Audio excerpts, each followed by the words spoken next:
Alright, welcome back to Tubiween, and God, we're still doing this, huh?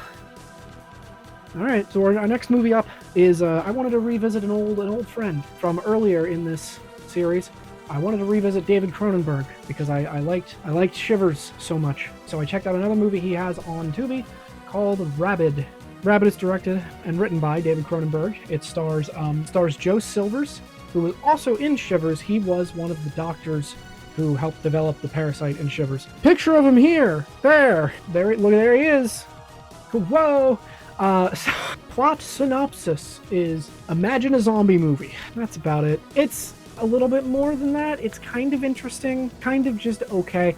This is not Shivers, nor is it as interesting, but it's fine. Plot synopsis is guy and girl are in a motorcycle wreck. Girl is in a coma, is also lit on fire, and she needs to get a skin graft done. And in the description of the movie, it's explained that it's an experimental skin graft. In the movie itself, it seems like a normal procedure. They go into it in depth during the movie, but there's nothing that's said that seems like it's an experimental thing. What ends up happening is she gets the skin graft and is in a coma for about a month, and then wakes up and has like this vagina on her armpit that can spit out like a tendril with a needle on it that she can stick into somebody, drink their blood because she can't eat regular food. It makes her throw up. Very Return of the Living Dead 3. Whenever she does this to somebody, they then get and contract like an advanced form of rabies, which turns these people into zombies that just want to bite other people to spread it because it's spread through the saliva. So if they bite, break skin, spreads. Just shoot him! There! Yeah! And it becomes an epidemic in Ontario, I want to say is where this takes place. It takes place in Ontario. So yeah, it becomes an epidemic in Ontario, and is like then like a plague outbreak movie.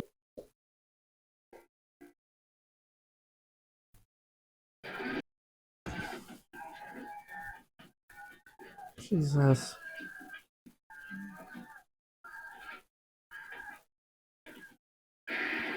Nice. Oh, yeah, they always just throwing the fucking bodies in the garbage compactor. Oh my god.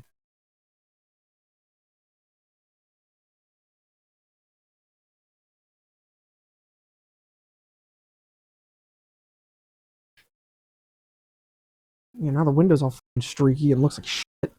But like it's almost like it's interesting to almost see it from like the perspective of like a regular zombie movie, except now you're seeing it when like falls apart initially, as opposed to like 28 Days Later or The Walking Dead or whatever, where it's been a couple of days, a couple of weeks, maybe some months where society has already fallen and we didn't see the initial starting. So it's kind of cool to see it from that perspective of like, this is the start and how it spreads kind of thing. But throughout the movie, the main guy is trying to get back to the hospital to get to his girlfriend. She has left the hospital and is like just infecting people as she leaves. It's theorized that somebody is the carrier of this. Like this didn't just mutate, like somebody has to be patient zero for this basically. And it's her. And wacky hijinks ensue.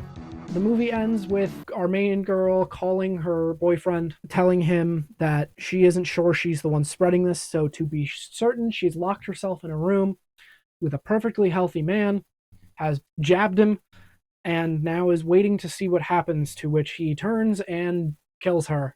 And then the movie ends. Somehow she's also outside. Not sure how that's explained, but she's outside and then is taken and put in a garbage compactor and crushed, and the movie's over. It was okay. This wasn't as heady as Shivers was. I thought Shivers was much more interesting, but it's okay.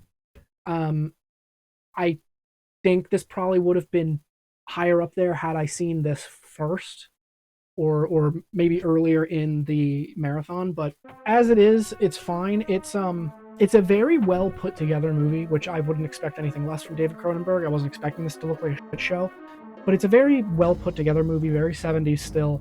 All of the blood is very bright red because that's just what the style was at the time. It's all well done. It's just not incredibly interesting. It's got enough going on that I'm not putting it on the same level as like Tourist Trap, where I was like, it's just kind of boring. It's not boring. It keeps moving.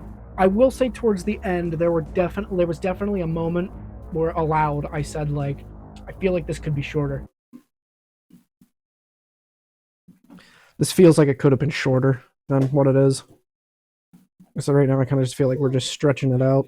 Like I feel like this could have been like a 70, 80 minute run instead of the hour and 30. I think it was hour and 30 something, hour and 34 maybe. It could have been shorter.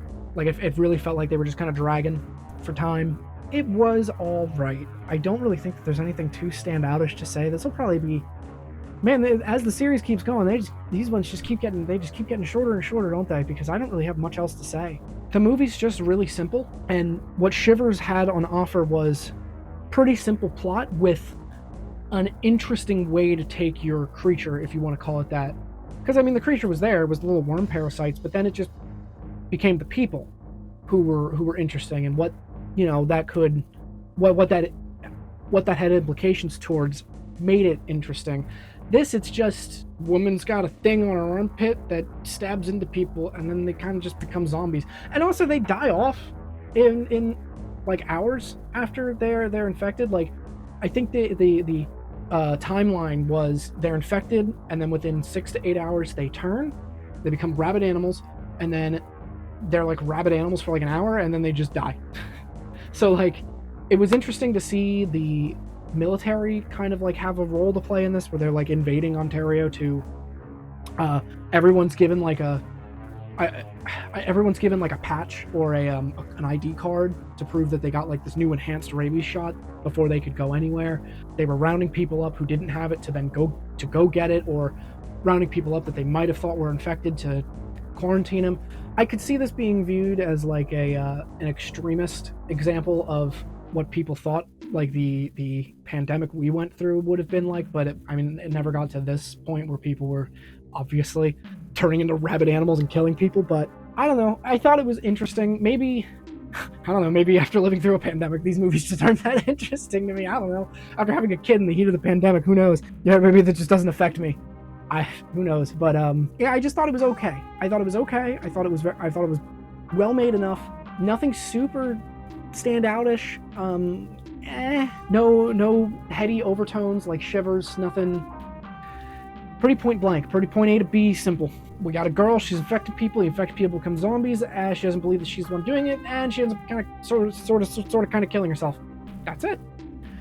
It was all right. Overall, it was more interesting than Tourist Trap, but not by much. If this had Chuck Connors in it now, then it probably would have been crazy. If this had Chuck Connors was in this, we'd be telling a whole different story. Chuck Connors. But as it is, I'm gonna give this one a 3 out of 5. I thought it was fine. It's very well put together. It doesn't feel cheap. Tourist Trap has the trappings of a full moon movie where it's fine. Sure, it's pretty cheap. David Cronenberg knows how to put a movie together, goddammit. It's just shocking to me that this was after Shivers. And didn't really tackle any more interesting themes than Shivers had already tackled. So, thought it was okay. So come back tomorrow for probably the most well-known movie that I'm going to try and talk to you about this marathon. Which I'll explain a little bit more tomorrow, and you'll see when it's up. So, bye!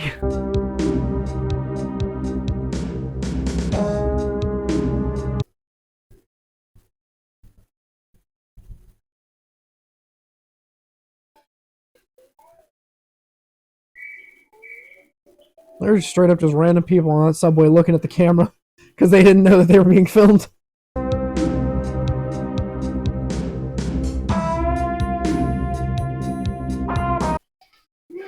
How the fuck they let him in? I thought they were picking off the people who were infected. Oh. Oh, Santa! Oh no. Jesus Christ! Oh my god!